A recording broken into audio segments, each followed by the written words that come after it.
अस्सलाम वालेकुम सर। वालेकुम अस्सलाम। कैसे हैं? सर खैरियत से हैं? सर आप खैरियत से हैं? जी अल्हम्दुलिल्लाह, आप लोगों की।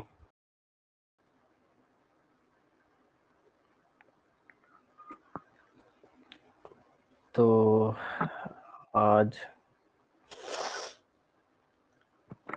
11 लोग ज्वाइन कर चुके हैं, थोड़ा वेट कर देते हैं कुछ और साथियों के लिए। एंड थोड़ा स्टूडेंट्स की रिक्वेस्ट आई हुई है, उसे मैं एक्सेप्ट कर लेता हूँ।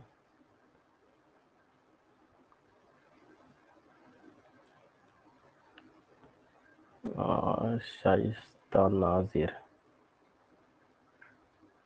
रुकैया वालेकुम अस्सलाम, फिरदौस वालेकुम अस्सलाम, नईम अख्तर वालेकुम अस्सलाम, नीला कुरैशी वालेकुम अस्सलाम।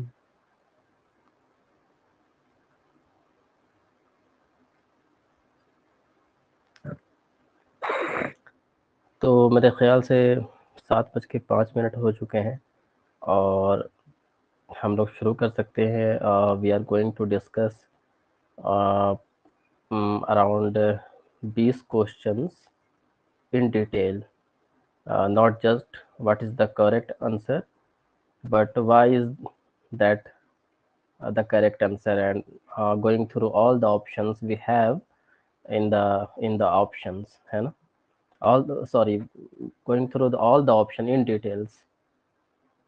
तो ये शुरू करते हैं हम लोग। तो शुरू किया जाए क्या? Everyone ready? Is everyone ready? Okay okay. Okay okay.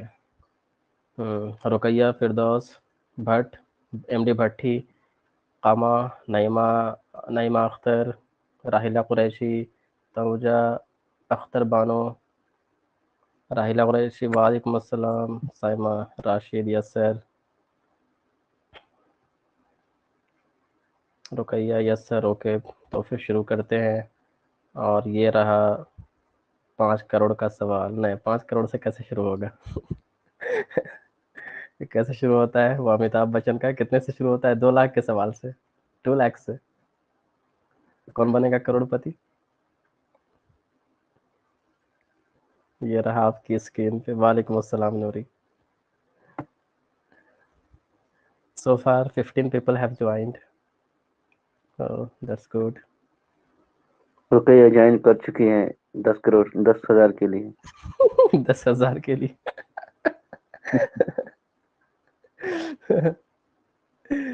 तो रुकैया रुकैया के लिए 10,000 का सवाल, और मैं चाहता हूँ कि रुकैया ही इसका सबसे पहले आंसर करे, and then rest of the people can attempt. So Ruqaiya, आपके लिए स्क्रीन पे पहला सवाल।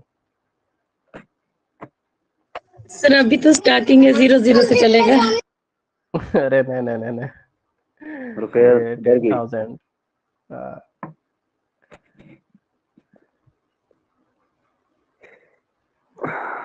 ला तहज़न।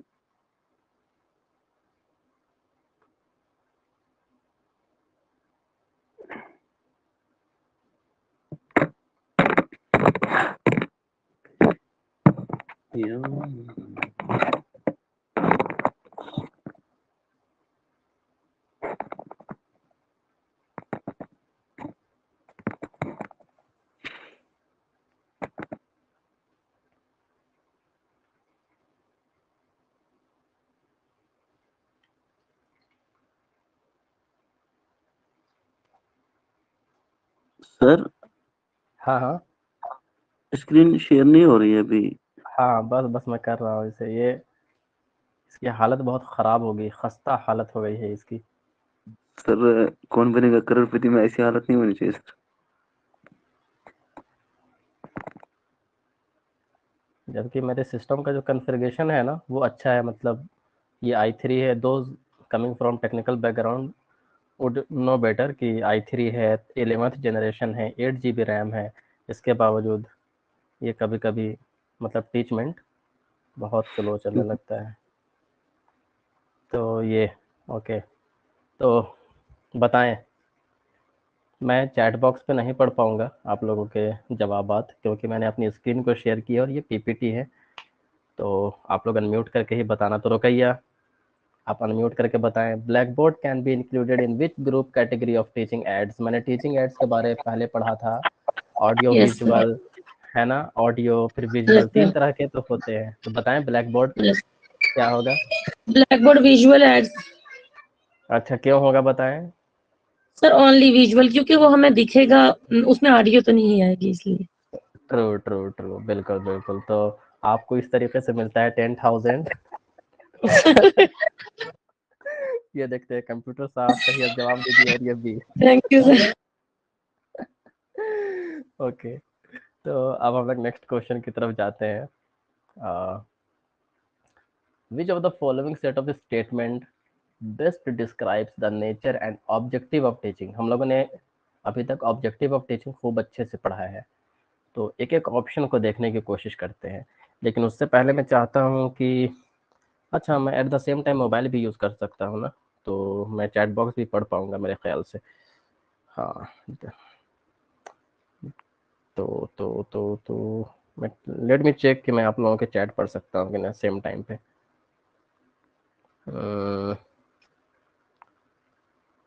जी नहीं, आप लोग, हाँ हाँ हाँ, मैं पढ़ पा रहा हूँ। मैं एक मैसेज करता हूँ ना, बस ऐसे ही अस्सलाम वालेकुम लिख रहा हूँ। आप लोग मुझे बताना कि क्या आप लोग देख पा रहे हो इस मैसेज को?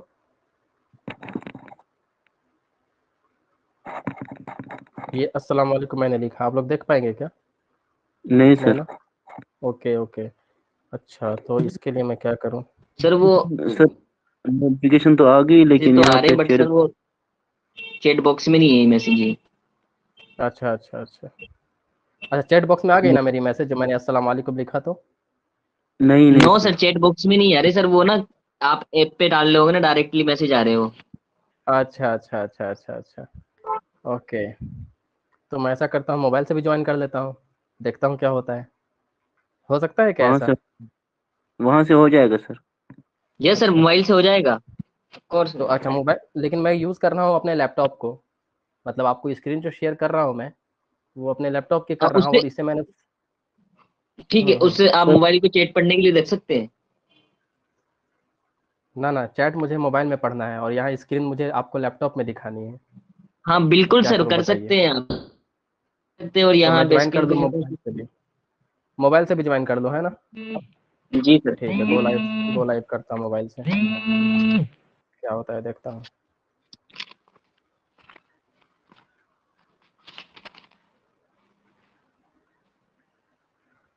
हम्म, चल नहीं रहा, वेट कर ले थोड़ा सा ना, पता लग।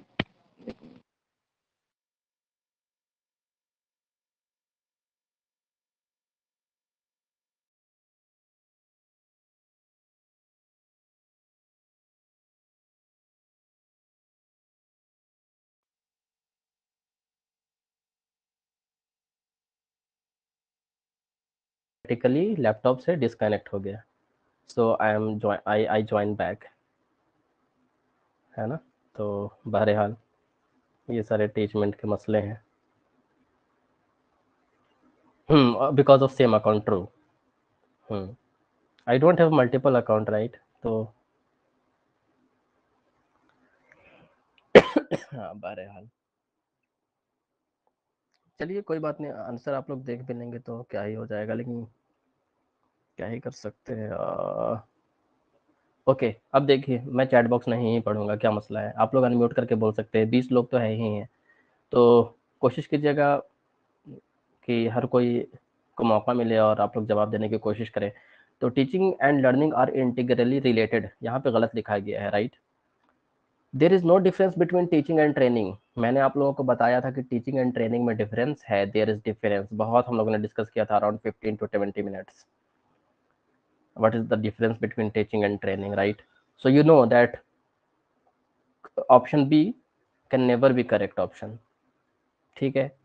ए के बारे अभी आप लोग नहीं जानते हो तो अभी छोड़ देते हैं, आगे बढ़ते हैं। Concern for all teaching is to ensure some kind of transformation in student, मतलब कि जो भी टीचिंग होती है उसका मकसद ये होना चाहिए कि बच्चे में कोई ना कोई बदलाव आए, राइट? तो मुझे लग रहा है कि बी और सी भी सही ही है ना? आगे देख लेते हैं। All good teaching is formal in nature, तो कितने लोग अग्री करते हैं all good teaching is formal in nature? Unmute करके बताएंगे क्या, अग्री या डिसअग्री, कुछ ऐसे? Disagree. True, disagree, okay, disagree, thank you. Anybody else would like to hear 5 to 6 responses at least? I disagree, sir. Disagree, you also disagree, okay. Because हम लोगों ने ये लर्न किया है कि हमारा लर्निंग तो फॉर्मल और इनफॉर्मल दोनों सेटअप में हो सकता है। तो डी भी हमारा, जी सर। हाँ, इसे भी हमने स्ट्राइक आउट कर दिया, ये भी बाहर हो गया। तो अभी हमारा option B and option D हम लोग स्ट्राइक आउट कर दिए। अब हमारे पास ये दिखा है teacher is a senior person, जरूरी नहीं है ना, जूनियर भी हो सकता है।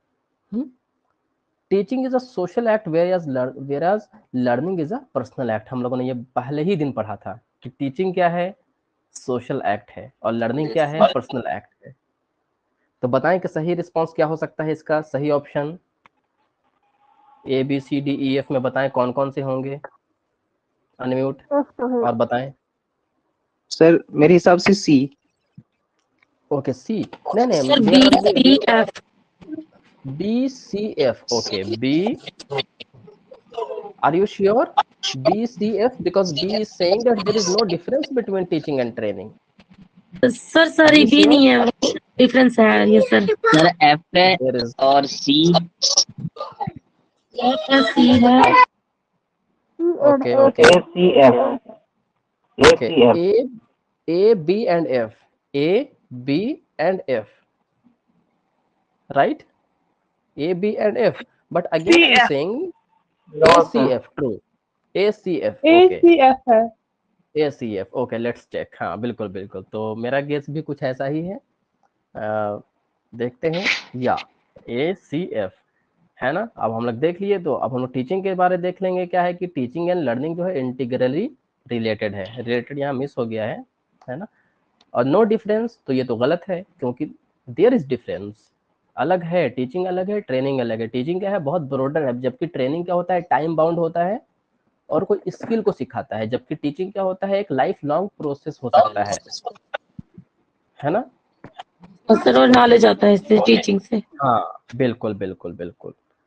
अब हमने ये भी देखा, सी क्या देखा था, कि जो भी टीचिंग है उसका ऑब्जेक्टिव यही होता है कि बच्चे में कुछ ट्रांसफॉर्मेशन आए, कुछ बिहेवियरल चेंज, मैंने लफ्ज का इस्तेमाल किया था, बिहेवियरल, उसके बिहेवियर में चेंज आए, मतलब ट्रांसफॉर्मेशन यही तो होता है। ट्रांसफॉर्मेशन क्या है, बदलाव। हमने देखा था टीचिंग फॉर्मल में भी हो सकती है, इनफॉर्मल में भी हो सकती है, इसलिए इसको तो कंसिडर करेंगे नहीं। Teacher is a senior person, कोई पॉइंट ही नहीं है, जूनियर भी हो सकते हैं। Teaching is a social act, ये तो हमने पढ़ ही लिया, और लर्निंग क्या है, पर्सनल एक्ट है। आगे के क्वेश्चन में जाते हैं अब, ठीक है। ये तीसरा क्वेश्चन, अभी तक मैंने उन क्वेश्चन को सिलेक्ट किया है चिल्ड्रन, बच्चों, सॉरी साथियों, है ना, जो हम लोग डिस्कस कर चुके हैं। तो very carefully I have tried to include only those questions which we have already discussed. तो क्या है, learner characteristic is highly related to effectiveness of. Question ये है कि अगर जो इफेक्टिव टीचिंग होने के लिए लर्नर के कौन से कैरेक्टर सबसे ज्यादा मददगार साबित होंगे, बताएं। Prior experience. प्रायर एक्सपीरियंस, बिल्कुल सही, क्योंकि हमने सबके एक इफेक्टिव टीचिंग के लिए हमने सबके कैरेक्टरिस्टिक को देखा था। लर्नर के कैरेक्टरिस्टिक में भी देखा था कि लर्नर के अंदर मोटिवेशन होना चाहिए, उसका एक्सपीरियंस पहले से होना चाहिए, राइट। और टीचर के बारे देखा था कि उसका सब्जेक्ट नॉलेज अच्छा होना चाहिए, उसका एटीट्यूड अच्छा होना चाहिए। इस तरीके से हम लोगों ने ये भी देखा था कि मैनेजमेंट लेवल पे क्या क्या चीज़ें सही होनी चाहिए ताकि हमारी टीचिंग इफेक्टिव हो। तो हमने देखा था एडमिन अच्छा होना चाहिए, इंफ्रास्ट्रक्चर अच्छा होना चाहिए। तो यहाँ पे ये लर्नर से रिलेटेड है। तो आई होप दैट आप लोग देख पा रहे हैं कि हमारा डिस्कशन जो है क्वेश्चन से कैसे रिलेट कर रहा है, and how our discussion is helping us to find the right answer, correct answer. Okay, education status of the parents of the learner हम लोगों ने पहले डिस्कस किया था कि ये ज़रूरी है ही नहीं इफेक्टिव होने के लिए, जो हमने गरीब और अमीर की बात की थी कि स्टेटस क्या है पेरेंट्स का, एक बच्चे के पेरेंट्स का स्टेटस क्या है वो मैटर नहीं करता है इफेक्टिव टीचिंग के लिए। Peer group of the learner ये हेल्प तो जरूर करता है, हेल्प करता है ये भी, लेकिन हमने क्वेश्चन को देखना पड़ेगा। See here highly related to, मतलब सब कुछ भी सही हो सकता है। अगर आपके पास यूजीसी क्वेश्चन दे जिसमें सारे सही हैं तो उसमें से आपको मोस्ट अप्रोप्रिएट चुनना है या हाईली रिलेटेड चुनना है। तो most appropriate is prior experience. Family size does not matter. आगे बढ़ते हैं, देखते हैं सही आंसर क्या है। Right answer is 1। Okay, move करते हैं आगे। ये हमारा question number 4। In pedagogy computer is used. बताएं कंप्यूटर किस किस पर्पस के लिए यूज हो सकता है। Interact, sorry motivate the learner, क्या कंप्यूटर बच्चों को मोटिवेशन के लिए भी इस्तेमाल कर सकते हैं कंप्यूटर का। क्या बच्चों को प्रोवाइड अप फीडबैक दे सकते हैं कंप्यूटर के जरिए। क्या कर सकते हैं। All ओके, of क्या the बच्चों, above. All of sir the true true. Group ये डी। हाँ ट्रू, बिल्कुल बिल्कुल, क्योंकि हम कंप्यूटर के जरिए बच्चों से इंटरेक्ट, जैसे मैं आप लोगों से इंटरेक्ट कर रहा हूँ, किसके जरिए कर रहा हूँ, कंप्यूटर के जरिए कर रहा हूँ। आप लोग भी मुझे फीडबैक दे सकते हो, I can give you feedback as well through what, through computer, है ना। Okay, right all the right. Okay. So I am getting right. अभी तक सारे आप लोगों ने सही जवाब देने की कोशिश की है। अदर स्टूडेंट्स आप लोग भी कोशिश करें और देखें कि आप लोगों की अंडरस्टैंडिंग कितनी है टीचिंग एप्टीट्यूड को लेकर के। अभी हम लोगों ने बहुत ज़्यादा कुछ, अभी और कुछ चीज़ें कवर करनी बाकी है ना। तो चलिए आगे देखते हैं। एजरेशन रीजन यूजीसी का फेवरेट। जब भी एजरेशन रीजन आ जाता है बहुत ज़्यादा तो कट ऑफ चला जाता है कम।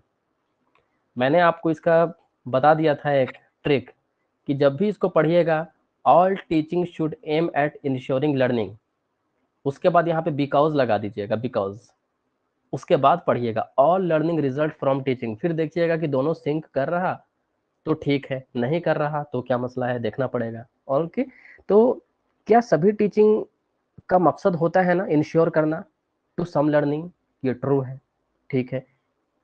All learning result from teaching, is it true? How many of you No, sir. Would No, agree? sir. हाँ, क्योंकि बच्चे अपने आप भी सीखते हैं, अपने दोस्तों से सीख जाते हैं, है ना, अपने Sir, सराउंडिंग से सीख environment से भी जाते हैं, सीखते हैं. एनवायरनमेंट से सीखते हैं। ट्रू। तो ऑप्शन आर तो गलत ही हो गया। अब हम यहाँ देख लिए कि ऑप्शन ए सही है, ऑप्शन आर गलत है। हमको यहाँ पे बिकॉज लगाने की भी जरूरत नहीं है अब तो। अगर दोनों यहाँ पे सही होता ना तो हम यहाँ पे क्या करते, बिकॉज लगा करके देखते कि क्या ये जो बात बोली जा रही है इसकी वजह से है। एसर्शन रीजन यही होता है, देखना पड़ेगा ए में जो बात बताई गई है क्या आर के वजह से है वो बात, या आर नहीं होता तो भी ए सही होता, बस यही तो देखना होता है। तो चलिए राइट आंसर की तरफ देखते हैं क्या है। आंसर 3, ए इज दूसरा. True but R is false. Thank you for. आगे मूव करते हैं और ये क्वेश्चन नंबर 5 है मेरे ख्याल से। In order to modify the undesirable behaviour of a student the most effective method is. बच्चे के अंदर कुछ अनडिजायरेबल बिहेवियर आ गया है, ऐसा बिहेवियर जो नापसंदीदा है, तो आप क्या करेंगे, बच्चे को पनिश करेंगे या बच्चे को के पेरेंट्स को बताएंगे? No, sir. अच्छा, नहीं सी बताएंगे, सी ठीक है। सी C. है ना, C. सी, फाइंड हाँ, out the yes C. Okay okay, thank you. है ना, कोशिश करेंगे as a teacher you will try to find out the reasons why the children is behaving the way he is और she is behaving, right. आप right. Reason पता करने की कोशिश करेंगे, बिकॉज आपको यूजीसी में मोस्ट अप्रोप्रिएट आंसर को चुनना है। ये भी सही हो सकता है कि आप पेरेंट्स को बताएंगे, but that would be to bring it to the notice of parents. ये काफी नहीं है, हो सकता है यहाँ पे अगर ये लिखा होता to discuss the problem with parents, तो that would be more meaningful. So you have to be very careful while selecting the right option, है ना। To ignore it, नहीं, ignore तो कभी नहीं करेंगे। So you may get confused between B and C, but then again you are a teacher, so you have some responsibilities. So your responsibility is क्या बोला जाए, है ना। बाय द वे डिस्कस कर ही लिए, तो राइट आंसर सी है। आगे बढ़ते समटाइम्स पुनिश हैं। तो ये टू फाइंड रीजन ना, पनिश तो हो ही नहीं सकता है ना। तो पनिश कभी मत कीजिएगा, क्योंकि ये कार्पोरल पनिशमेंट बिल्कुल गलत हो चुका है, मतलब, है ना। I know, sir. The answer is C, but punishment is sometime punishment is. हाँ, मुझे पता है, some time punishment work, people partially believe, but I don't believe, है ना। कुछ लोग अभी, जैसे मैं आपको ये सारे कुछ सोशियोलॉजिकल पर्सपेक्टिव होते हैं, ये सारे साइकोलॉजिकल पर्सपेक्टिव होते हैं, लेकिन यूजीसी अभी ये कहता है, उसको मानना पड़ेगा। हमारा एजुकेशन का एक्ट क्या कहता है, act 2009 right to education act, ये कहता है कि बच्चे को आप पनिश नहीं कर सकते हैं। अच्छा, पनिशमेंट का Yes. मतलब वहां पे किस डिफाइन किया गया है पनिशमेंट, इसलिए नहीं कि आप उसे स्लैप कर दिए, 2-3 तमाचा खींच के दे दिए, वही पनिशमेंट नहीं है। पनिशमेंट आप उसको एब्यूजिव लैंग्वेज का इस्तेमाल कर रहे हो, that is again punishment. So any kind of punishment, मतलब according to our education act, is not desirable at all. So Yes, sir. Keep this in mind, है ना। कभी भी इसको करेक्ट करने की कोशिश मत कीजिएगा। Although you can discuss in your debate circle, debating circle में आप डिस्कस कर सकते हो पनिशमेंट। फॉर एग्जांपल, अभी एक बात हो रही थी कि भाई हम लोग जो क्लास करा रहे हैं, सारे लोग वॉलंटियर कर रहे हैं ना, I am also working, right, तो वॉलंटियर ही करता हूँ। तो कुछ लोगों ने कहा कि फीस लेनी चाहिए ताकि उनका मोटिवेशन बढ़ेगा। तो मेरा डिसएग्रीमेंट था, I told them that no, I don't believe that that taking money would be a reason, है ना। I can't see taking money as a reason for somebody to motivate anything, है ना। But उसके लिए जो सही reason है, उसके अंदर इंट्रिंसिकली उसको मोटिवेट करना, तो उसके लिए पैसे की जरूरत नहीं होती है, some other strategy might work, we have to think about that. So that disagreement happens, but now we have a UGC and we have Education Act, RTE, so that's settled. Thank you, sir. Okay. The reason of absence and escape from school is, बताएं। जो drop out हो जाता है या बच्चे school छोड़ देते हैं, भाग जाते हैं, absent करते हैं, क्या वजह हो सकती है आपके I मुताबिक? think all All of the the above. above. D. अच्छा डी D, sir. अच्छा sir D Yes, sir. D. Okay okay D. चलिए देखते हैं सही रीजन। अच्छा, सही आंसर को देखने से पहले कुछ चीजें डिस्कस करना चाहूंगा कि Yes, sir. Lack of interest in syllabus, ये lack of interest in syllabus कब आएगा?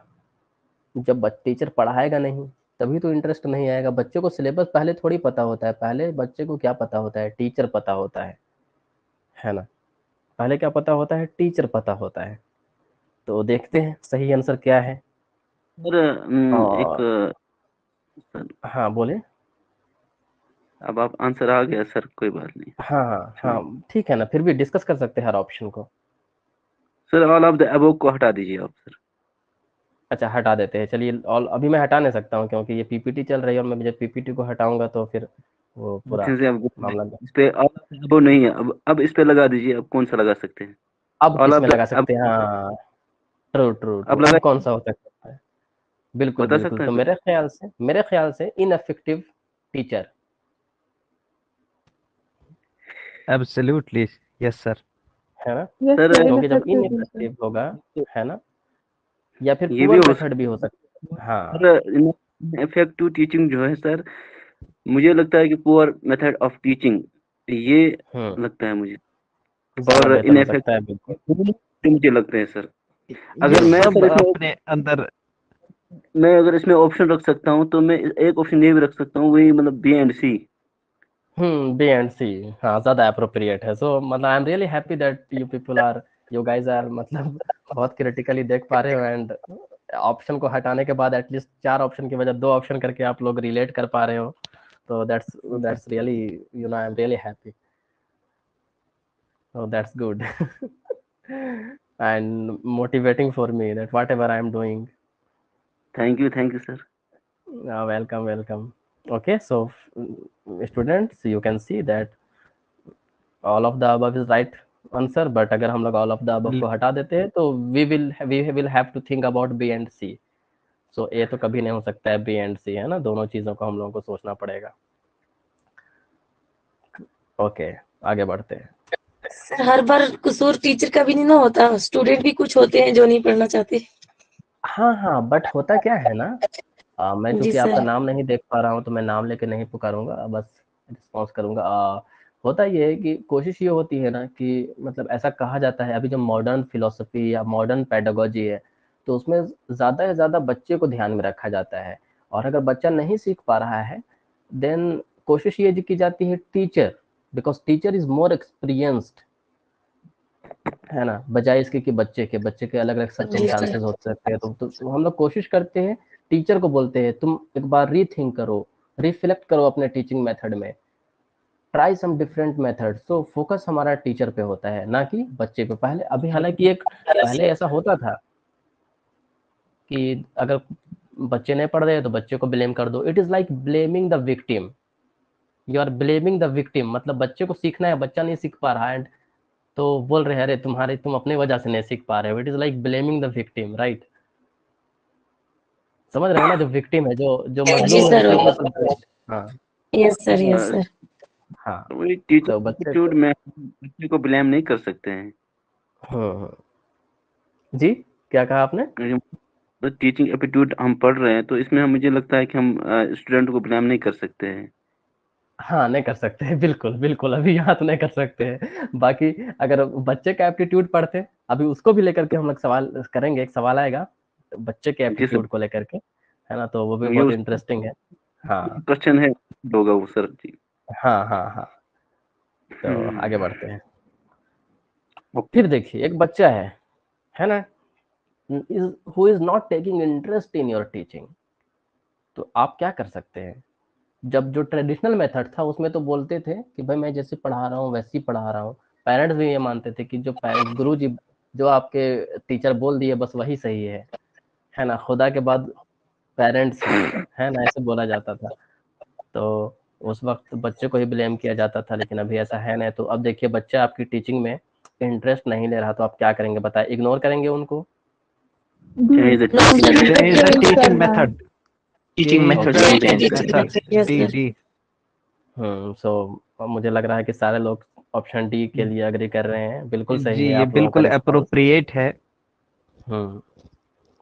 बिल्कुल बिल्कुल, है ना, तो देखते हैं, बिल्कुल चेंज द टीचिंग मेथड, बिल्कुल सही है ना, क्योंकि उसको बोल नहीं सकते उस्ताद कि तुम को फिर क्लास चले जरूरी जाओ। है कि पढ़ाई में फिर चेंजिंग लाए, कोई दूसरा बिल्कुल मनहज इख्तियार करे। बिल्कुल बिल्कुल बिल्कुल, बेशक। चलिए तो बहुत सर, सही अभी तक आप। हाँ इन्होंने जो डी आंसर किया है ठीक है। अगर जी। सर हमने उनको कहा कि जो है change the teaching method, but वो उसमें सुधार नहीं आ रहा है, हम्म। तो उस सूरत में हम क्या कर सकते हैं?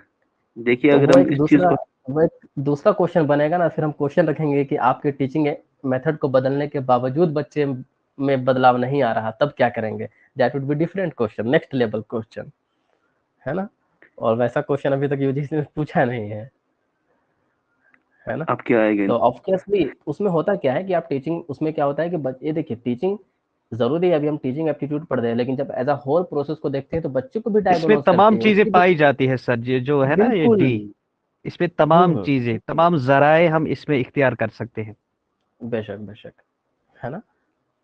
लेकिन ये बहुत स्पेसिफिक है कि आपको अपने टीचिंग मेथड को थोड़ा बदलने की ज़रूरत है, तो उसमें ये भी शामिल हो सकता है कि आप बच्चे की काउंसलिंग कर रहे हैं, उसको डायग्नोज कर रहे हैं, उसकी क्या प्रॉब्लम है, you are trying to understand, you are trying to diagnose the problem of the children, है ना।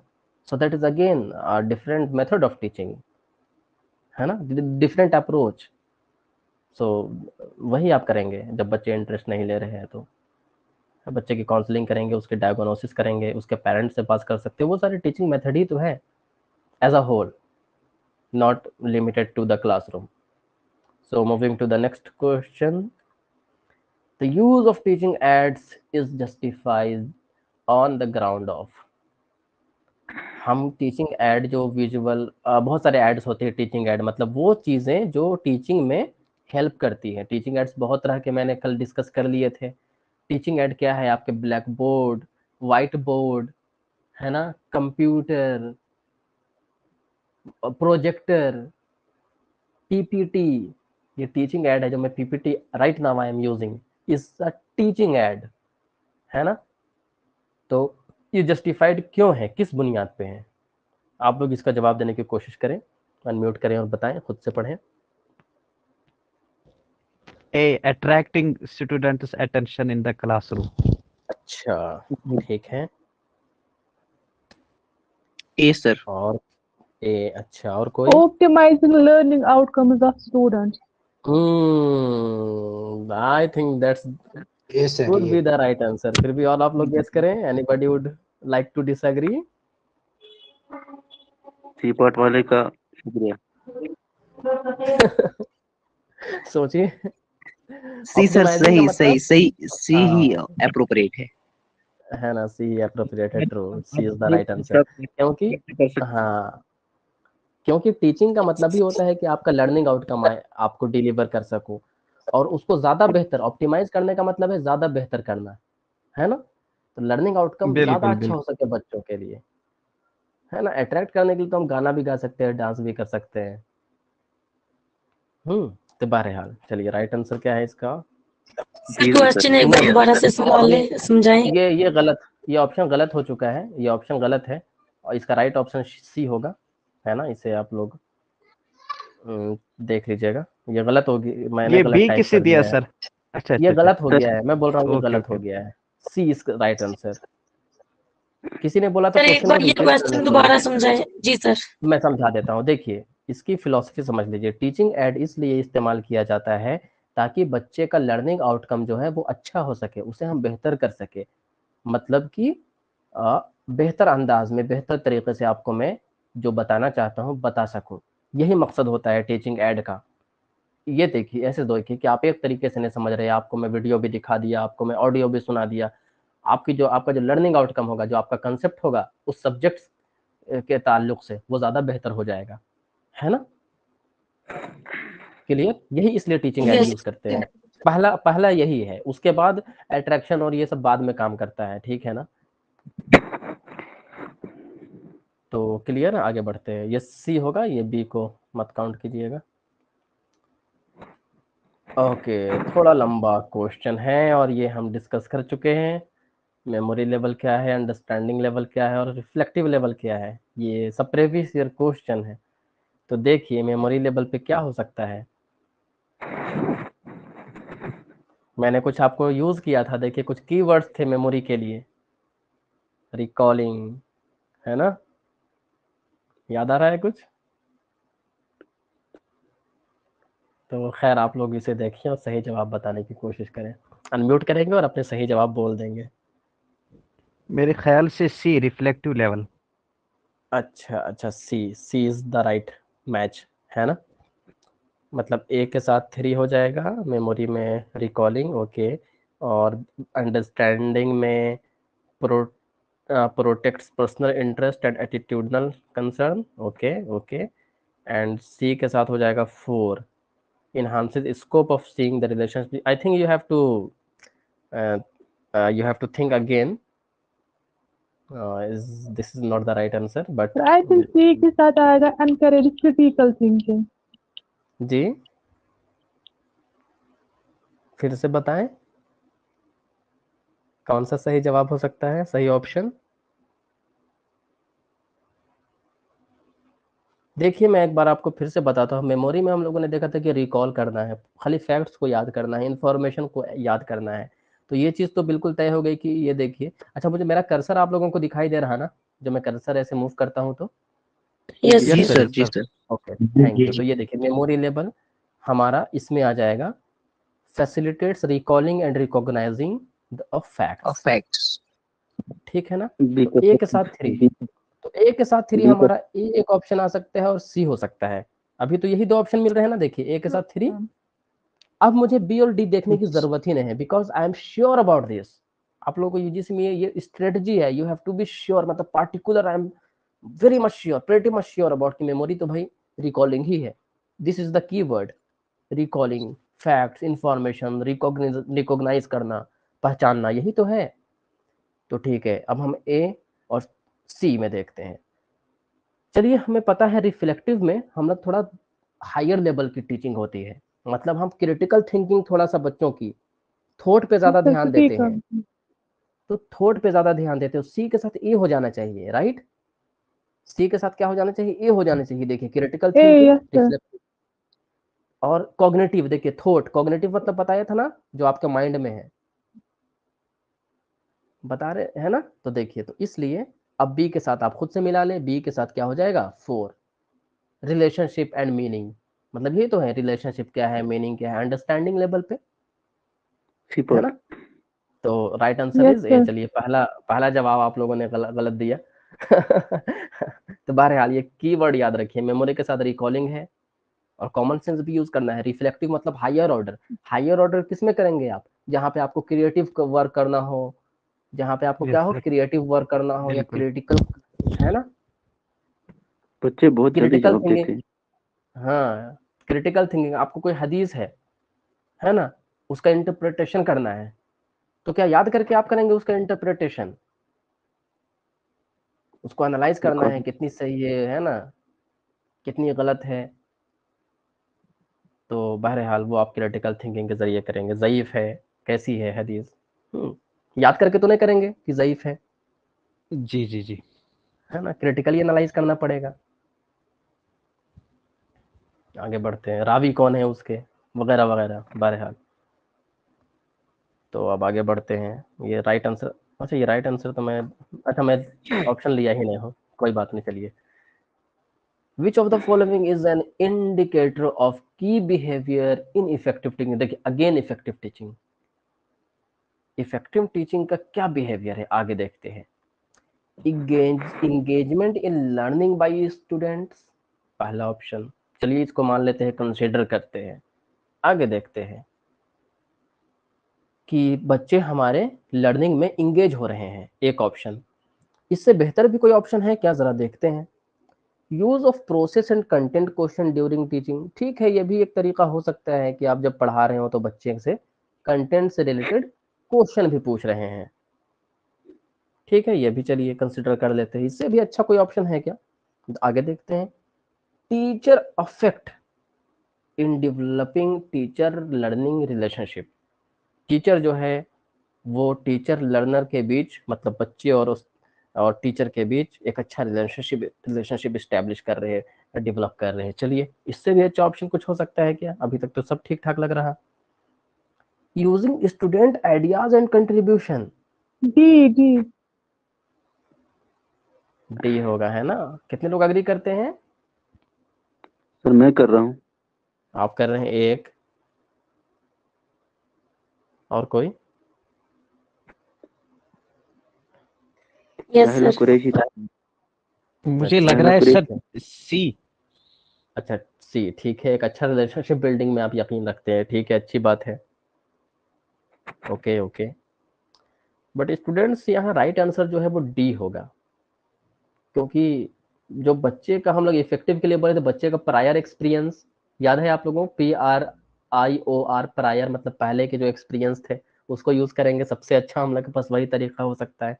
आंसर की तरफ जाते हैं, देखिए डी, स्टूडेंट आइडियाज, राइट। यही हम लोगों ने, ये मैं टाइप कर पाऊंगा थोड़ा सा। देखिए, प्रायर एक्सपीरियंस की बात हमने की थी ना, यस सर। एक्सपीरियंस, और ये मैंने थोड़ा सा गलत लिख दिया, यहाँ पे डी की जगह आर होगा। ये देखिए, जो पहले के उसके जो एक्सपीरियंस है वो आप यूज करते हैं, तो ये सबसे अप्रोप्रिएट ये ऑप्शन है। यूजीसी यही तो करता है कि सही, ये सारे ऑप्शन ठीक है, लेकिन सबसे अप्रोप्रिएट की बिहेवियर इन इफेक्टिव टीचिंग, ये देखिए। क्वेश्चन तो में ही सर, इस क्वेश्चन में ही की बिहेवियर, जो की बताया ना सर, इसी से पता चलता है कि क्वेश्चन में ऐसा ऑप्शन ढूंढा जाए जो इसके लिए बिल्कुल वो बिल्कुल सही हो, वरना तो सारे सेम ही लगते हैं। बिल्कुल बिल्कुल बिल्कुल बिल्कुल। अच्छा, अब मैं चैट बॉक्स को देख पा रहा हूँ, बहुत सारों ने आंसर दिया है।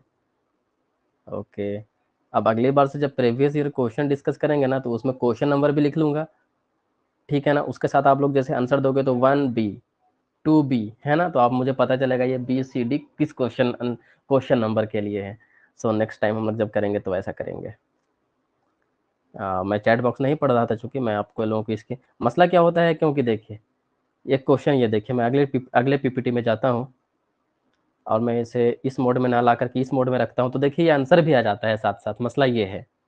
और जैसे ही जी मैं सर। इसे इस वाले मोड में डालता हूँ तो ये मेरे फुल स्क्रीन में चली जाती है ये पीपीटी, और फिर ये देखिए ये अब मैं ठीक है, हाँ ठीक मैं है, एनिमेट उसी तरह ठीक है जिस तरह आप। कर रहा हूँ, है ना। चलिए जी यही ठीक। तो यही ठीक है, चलिए आगे देखते हैं। ये देखिए, फिर देखिए इफेक्टिव टीचिंग, है ना, ये सारे PYQ है। Effective teaching, for organising an effective teaching learning system, which of the following combinations of statements would reflect the most appropriate concern? अब देखिए, अगर आप जानते हैं भाई इफेक्टिव टीचिंग के लिए क्या क्या चीजें जरूरी हैं, तो आप सही आंसर कर पाएंगे। चलिए सोचिए, 1 मिनट ले लीजिए, क्या करेंगे कि टीचिंग लर्निंग इफेक्टिव हो जाएगा। किसी चीज की अंग्रेजी समझने में मसला हो तो मुझे अनम्यूट करके बताएंगे। जी मेरा तो प्रॉब्लम है इंग्लिश समझने में थोड़ा थोड़ा। अच्छा अच्छा अच्छा, कोई सर बात नहीं। ए अरे आएगा ए इसका। अच्छा सर अच्छा ए लग रहा है। बी ओके, हाँ, ए ही लग रहा ए है। बी अच्छा A B A T, determining ठीक व्हाट है, will be intend be learning outcome. B और एफ ओके आएगा। Okay okay okay, thank you. तो देखिए एक चीज तो मुझे पता चल गई, देखिए प्रायर एकेडमिक एक्सपीरियंस, ये हमारा कीवर्ड है ना, यस सर, देख ये पा तो रहे है हैं, ही, एफ तो है। ये है। तो एफ अब देखिए यूजीसी के स्टूडेंट्स JRF निकालना है तो यही टैक्टिस यूज करनी पड़ेगी। देखिए एफ अब आपको C और D देखना ही नहीं है। अब आपके पास बचे हुए कितने, 2 बचे। अब चलिए अब इन 2 में देख लेते हैं, आसान हो गया ना, 2 मैंने 50% आप आंसर की तरफ बढ़ गए। अब आपके जो गलत करने के चांस है, मतलब अगर यह 4 थे, मतलब 25 पर, यहाँ मतलब चांस 100% थे। अगर चारों को आप नहीं जानते तो 100% आप गलत कर सकते थे। अब आपको पता चल गया कि भाई अब एफ और एफ ये दोनों तो सही हो ही नहीं सकते, C और D, माने अब आपके जो चांस है सही करने के, सॉरी गलत करने के, वो 50% ही बचे हैं। ठीक है ना, समझ पा रहे हैं। और जैसे ही इन दोनों में भी आप सही कर लेंगे, बस आप सही आंसर तक पहुंच जाएंगे। मतलब अगर मैं ऐसे कंट्रीब्यूट कर रहा हूँ कि 25-25% सबको दे रहा हूँ, 4 ऑप्शन है ना, तो 25%, 25%, 25%। अब इस 25-25 को आपने हटा दिया तो अब 50% ये गलत करने के चांस है ना। तो बहरहाल ये देखिए, अब हमें इसको देखना है बी एंड ए को, तो देखते हैं। सी क्या है, formally approving the academic qualification of teacher, I am little bit doubtful. चलिए आगे देखते हैं। D, determining the evaluation tool to be used, मतलब कि बच्चे को, ये देखिए बच्चे को जब हम इवेल्युएशन करेंगे, उसका असेसमेंट करेंगे, मतलब जब बच्चे का रिजल्ट बनाएंगे, उसको मार्क्स देंगे, तो किन टूल का यूज करेंगे। देखिए यहाँ टूल का मतलब ये नहीं है कि वो जो आपके पास पेच पेच वगैरह कसने के लिए होते हैं ना टूल्स, मैकेनिक्स के पास वैसे वाले टूल नहीं। टूल्स हो सकते हैं आपके, क्वेश्चंस हो सकते हैं, आपकी वर्कशीट हो सकती है, आपका ग्रुप डिस्कशन हो सकता है। टूल क्लियर है ना बच्चों। जी ये sir. Tool yes yes sir. जी मतलब, सर। हाँ, बहुत सारे टूल वो वाला मत समझ जाइएगा। ये एजुकेशन खैर, टूल है सर। तो हाँ एजुकेशन टूल है इवेल्युएशन सर। कैसे करेंगे, हाँ इवेल्युएशन टूल है ये। तो हाँ ये तो होना ही चाहिए। तो डी क्या दोनों में है, हाँ डी तो दोनों में है, मेरा मसला अभी भी हल नहीं हुआ। Deciding the size of the classroom, अच्छा ये हो सकता है क्या, नहीं सर। नो थोड़ा सर। डाउटफुल हो रहा है। अच्छा ठीक है, हाँ, ओके, तो बताइए। अब हमको, ओके ओके, तो देखिए ई में भी हमको डाउट हो गया मुझे, और किस में डाउट हुआ था, सी में भी डाउट हो गया था, ई में भी डाउट हो गया था, है ना, हो गया था ना सी और ई में डाउट।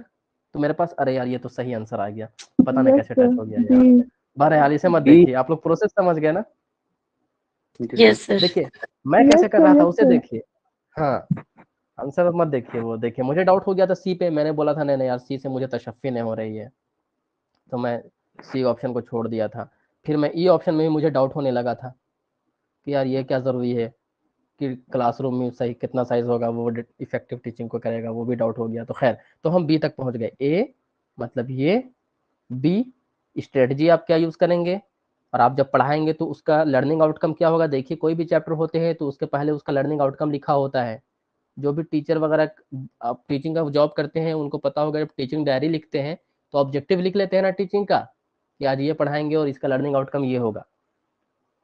तो खैर आगे बढ़ते हैं। सब क्लियर है ना, कोई doubt? No sir. No, okay चलिए फिर मैं इसे Clear पीपीटी है मोड सर। में डालता हूँ। क्लियर है, आगे बढ़ते हैं। Which devices from the list given below will form part of formative evaluation? देखिए मैंने formative और summative आपसे बात कर ली थी। formative मैंने बताया था कंटिन्यूअस प्रोसेस होता है, बच्चे को फीडबैक देता है। समेटिव के बारे में मैंने बताया था कि एक ही बार मौका मिलता है, जैसे आपके बोर्ड के इम्तिहान हो गए, बीएससी के फाइनल एग्जामिनेशन, बीए के फाइनल इम्तिहान, सेमेस्टर एंड एग्जाम जो होते हैं बहरहाल। तो अब देखते हैं फॉर्मेटिव बोल रहा है, फॉर्मेटिव में क्या क्या चीजें आएंगी, सोचिए जरा। क्विज सेशन करना ये भी हो आएगा। सकता है फॉर्मेटिव, क्या सर आएगा होता है सर। Quiz question. सर हो इसका सकता है? बी हाँ आएगा। ओके, बी फॉर्मेटिव आपने में सही आंसर ही दे दिया। ओके आप बी इनका कहना आएगा है, इसका। अच्छा ए डी ई आप कहना चाह रही है, A D yes E, sir. Okay. B तो हम अभी सारे ऑप्शन को देखते हैं ना, तो सबसे पहले मुझे बताया था करेक्टिव फीडबैक देना, ये देखिए की आ गया, राइट। देखिए अभी हमको सबको ऑप्शन नहीं देखना है, सबको पढ़िएगा तब तो आपके पास फिर हो गया काम तमाम। करेक्टिव फीडबैक आपने देखा ड्यूरिंग क्लासरूम, मुझे तुरंत पता चल गया अरे फॉर्मेटिव का डी तो होगा ही होगा। अब डी किसमें है, इसमें है और इसमें है और इसमें भी है, तो अब हमें ए नहीं ध्यान देना है, चलिए डी मुझे पता चल गया। अब देखिए एफ के बारे देख लेते हैं एक बार, grading student performance on a 5 point scale. देखिए आप लोग को जो ग्रेडिंग मिलता है 5 पॉइंट स्केल पे, ये तो समेटिव होता है ना। जैसे 5 में किसी को 3.1 यस ग्रेड सर। मिला, यस सर। 3.3 मिला।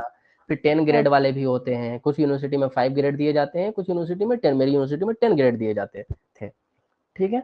तो बहरहाल तो एफ एफ समेटिव हो गया। अब मुझे एफ को स्ट्राइक करना है, तो अब एफ को मैं स्ट्राइक कर दिया। एफ कहाँ सर कहाँ सी है, वाला काटना है, सी वाला सी काटना वाला है काट आप। दिए, बी बिल्कुल और सी डी वाला में। काट दिए। आप देखिए, ये देखिए, है ना। और ए पहले से कट चुका था, ए पहले से कट यस चुका था, सर। अब सी भी कट गया, डी अब बी एंड डी डी बचा। हाँ तो देखिए ए डी ई और एस, ए डी ई, ओके। और बी ई सी भी डी तो में ई भी तो देखना खत्म है। हो गया, सॉरी ई और ई दोनों तो खत्म हो गया, सॉरी बी नहीं एंड है सी सर। दोनों खत्म हो गया। हाँ बी सी भी खत्म हो गया क्योंकि ई आ चुका था, देखिए। और हम लोगों का, लास्ट हाँ डी और बचना सर। हमारे पास, हाँ अब हमारे पास कौन सा ऑप्शन, तो देखिए आप लोग क्लियर है ना। मैं ज्यादा ही बोल रहा था क्योंकि आप लोग को शायद सोच पा रहे थे या नहीं। आप लोग मुझे फॉलो कर पा रहे हो ना, यस सर। क्योंकि वक्त वक्त भी देखिए 8 बजने को है। चलिए सही आंसर देख लेते हैं, बी है, A D E, A D and E, सही ना। Sorry sir. बी आंसर बताएं। है। Sir excuse me. हाँ हाँ सर ये मुझे ये कंसेप्ट क्लियर नहीं है, मैंने क्लास नहीं ली। फॉर्मेटिव इवैल्यूएशन है, समेटिव इवैल्यूएशन सर आप बता दीजिएगा। जी, एक बार अब देखिए उसमें बहुत ज्यादा हमने डिस्कस किया था। सर फॉर्मेटिव में क्या वीडियो होता है, फॉर्मेटिव में क्या होता है कि आप बच्चे को, मैं अब इसे ये वाले मोड में ले आता हूँ। तो एक होता है फॉर्मेटिव, मैं टाइपिंग वाले मोड में ले आता हूँ इसे। फॉर्मेटिव में हम बच्चे को क्या करते हैं कि पढ़ाने के दौरान ही उसको फीडबैक देते हैं ताकि वो अपने लर्निंग आउटकम को अच्छा कर सके, है ना। लगातार उसे फीडबैक देते रहते हैं, देखो तुमने ये गलती की, इसे सुधार दो। उसे हम क्या बोलेंगे, करेक्टिव फीडबैक, है ना। और ये कंटिन्यूअस जी होते रहता है, क्या होता है, ये कंटिन्यूअस होता है, लगातार होते रहता है। On the other hand summative के बारे हम लोगों ने ये देखा था, समेटिव आप और डिटेल में, चूंकि अब कर नहीं सकते हैं ज्यादा डिटेल की इस पे बातचीत, इसका जो की पॉइंट है वही डिस्कस कर सकते हैं। समेटिव क्या होता है, ये एंड में होता है, मतलब जब आप एक साल, मान लीजिए एक साल आप पढ़ लिए, एक साल के बाद आपका एक इम्तिहान होगा, वही समेटिव है। उस इम्तिहान में जो आपने लिखा, आपको थोड़ी मौका मिलता है कि अरे तुम इस कॉपी को ले जाओ दोबारा ठीक से करके लाना, ऐसा मौका मिलता है क्या समेटिव में, बोर्ड एग्जाम में, जैसे बोर्ड नो नहीं board no sir. Exam sir. में नहीं मिलता है, यही तो है। तो अब देखिए फीडबैक और कंटिन्यूअस किस में है, अच्छा, मैंने बोला था कि करेक्टिव फीडबैक देते हैं, तो देखिए अब बच्चे को अपॉर्चुनिटी दे रहे हैं ना आप कि भाई तुम अपने थिंकिंग प्रोसेस को ज्यादा अच्छा कर लो, राइट? और जी ये भी दे रहे हैं बच्चे को, करेक्टिव फीडबैक भी दे रहे हैं बच्चे को, तो डी और ई भी हो गया, राइट? और हम क्विज सेशन कर रहे हैं, है ना? अच्छा, ये देखिए giving multiple choice question, B के बारे बहुत सारे लोग आप लोग कंफ्यूज हो रहे थे ना बी के बारे। मल्टीपल चॉइस क्वेश्चन देखिए क्या लिखता है, पोस्ट इंस्ट्रक्शन सेशन, मतलब जब आपने पढ़ा लिया, ध्यान दे पा रहे हैं? Yes sir. जी सर। पोस्ट इंस्ट्रक्शन जब आपने पढ़ा लिया तब आप जाकर के उसे एमसीक्यू दे रहे हो, क्या मतलब है? वो तो समेटिव है। आप पढ़ाने के दौरान जो कर रहे हो वो ना है फॉर्मेटिव। आप पढ़ाने के दौरान क्विज सेशन ले सकते हो, पढ़ाने के दौरान आप उसे क्या कर सकते हो, सोचने का और मौका दे सकते हो। ये देखो, ये देखो, पढ़ाने के दौरान क्या कर सकते हो, करेक्टिव फीडबैक ड्यूरिंग डिस्कशन, ये लिखा हुआ है साफ साफ। कोई डाउट? नहीं सर। है ना? हाँ ठीक है। ये मास्टरी टेस्ट ये समेटिव में होता है बच्चों, ये मास्टरी टेस्ट होता है ना। देखिए मास्टरी टेस्ट क्या होता है, जैसे आप यूजीसी का एग्जाम लिखते हो तो ये देखता है कि आप कितने अपने सब्जेक्ट के मास्टर बन चुके हो, यही तो देखता है वो। तो थोड़ी आपको फीडबैक देता है, अरे अरे तुम देखो थोड़ा सा ऐसे पढ़ देते ना तो तुम्हारे नंबर अच्छे आ जाते। बिल्कुल नहीं, मास्टरी लेवल अगर आपको चेक करना है तो आपको क्या करना है पड़ेगा, समेटिव। और समेटिव जो होता है स्टैंडर्डाइज्ड होता है, ये भी याद रखिएगा ज्यादातर मामलों में, मतलब एक स्टैंडर्ड बना होता है। मैंने स्पेलिंग गलत लिख दी, बहरहाल एक स्टैंडर्ड बना होता है और उसी स्टैंड, ओफो ये तो और मुसीबत बन गई। बहरहाल जैसे बोर्ड का इम्तिहान, सबके लिए एक जैसे इम्तिहान होते हैं, उसी में आपके नंबर तय हो जाते हैं, जबकि फॉर्मेटिव में ऐसा नहीं होता है। अब आते हैं अगले क्वेश्चन की तरफ, और ये 8 बजने वाले हैं। और देखिए क्वेश्चन 13 क्वेश्चन हम लोगों ने अभी तक डिस्कस किया है। थोड़ा स्पेस स्लो हो गया ना, आगे बढ़ते हैं। ये देखिए, below are a given number of key behavior as well as helpful behavior of effective teaching। मैंने इसी से क्वेश्चन लिया है, based on research evidence identify those which are the key behavior and indicate your answer by selecting from the code। तो आप क्या क्या करेंगे, फिर से वही तो है इफेक्टिव टीचिंग के लिए, ज़्यादा वक्त लगाना इसमें मुनासिब नहीं होगा। एक बार आप लोग देखिए, स्ट्रक्चरिंग थ्रो, हालांकि लंबे लंबे सेंटेंस है, structuring through comments by teacher in respect of what is to come.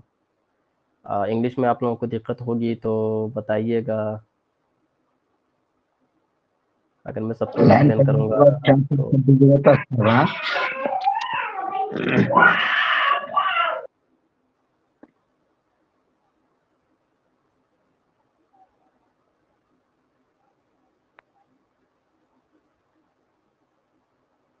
Right में डी आएगा इसका, डी आएगा, सी आएगा अच्छा इसका, ए डी एफ। अच्छा, okay okay okay, very close. चलिए राइट आंसर की तरफ देखते हैं, क्योंकि सही करना है एंड गलत हो गया आपका answer.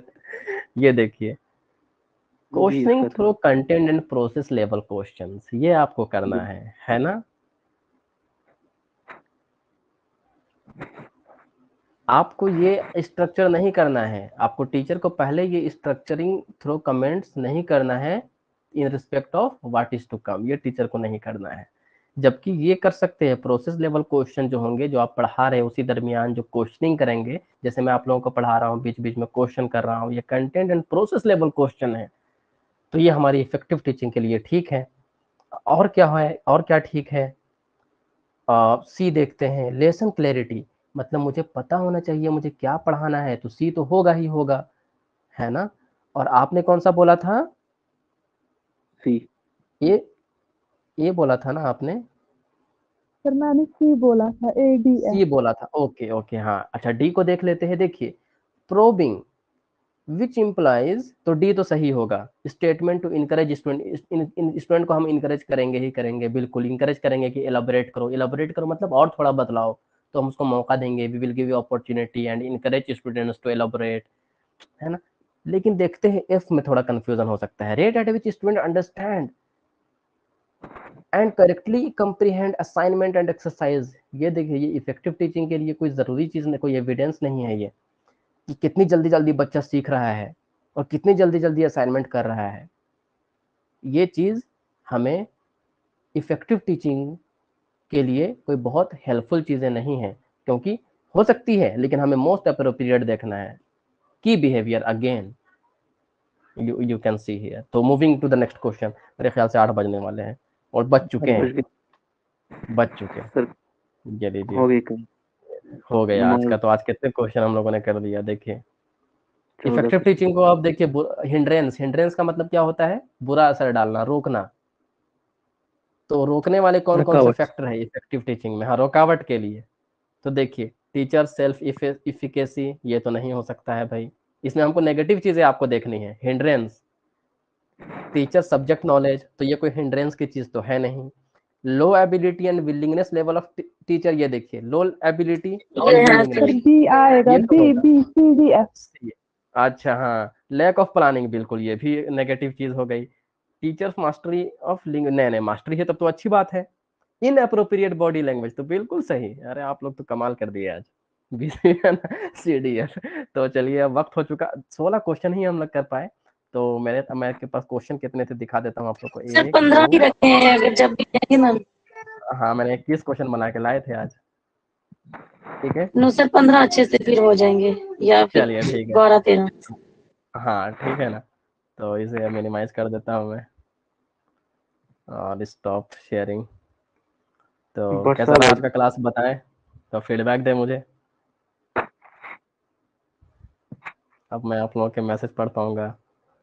But sorry I just came back to BCF। नहीं मख्तर, हाँ ठीक है, आउटस्टैंडिंग। अच्छा AHN, आपका नाम क्या है बताएं? AHN, what is your name, good name? खतरनाक। खतरनाक। अरे यार क्या खतरनाक था भाई, तो पहला फोन खराब हो तो मैं कर नहीं रहा हूँ। खुद खतरनाक होगी सर। खतरनाक हो गई। अरे सच में। चलिए सैमा राशिद, नाइस। चलिए थैंक यू आप लोगों का फीडबैक इज एक्चुअली, हालांकि आप लोग मुझे करेक्टिव फीडबैक देंगे ना, मतलब फीडबैक इन द वे, मतलब आई कैन इम्प्रूव, कुछ इस तरीके से फीडबैक दे सो दैट, हाँ, not just saying outstanding and nice, मतलब दैट्स गुड, बट यू, मतलब you have opportunity and in fact I would encourage you to be critical।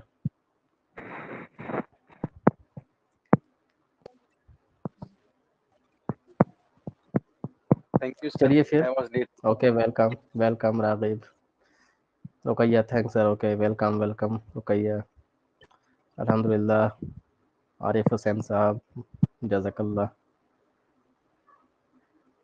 तो इस तरीके से मैं क्लास को एंड करता हूँ, है ना, वक्त की पाबंदी ज़रूरी है।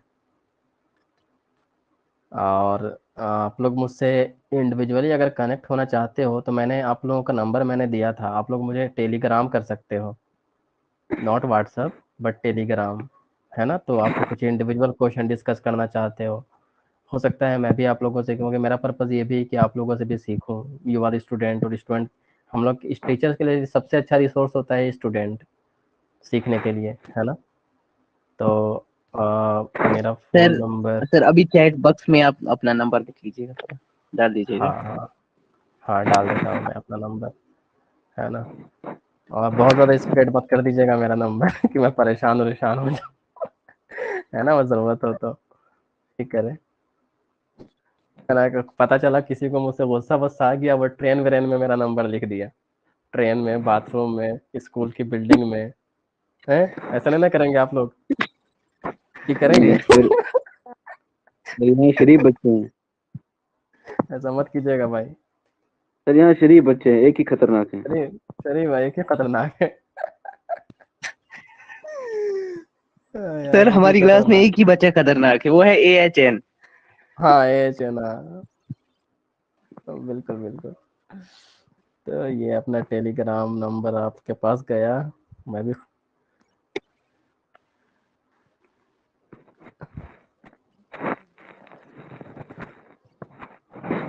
चलिए जज़ाकल्लाह आज के लिए। फिर ये आप लोग देख लेंगे, आप लोग पढ़ सकते हो ना, पोस्ट सेशन भी तो आप लोग पढ़ ही सकते हो मेरा नंबर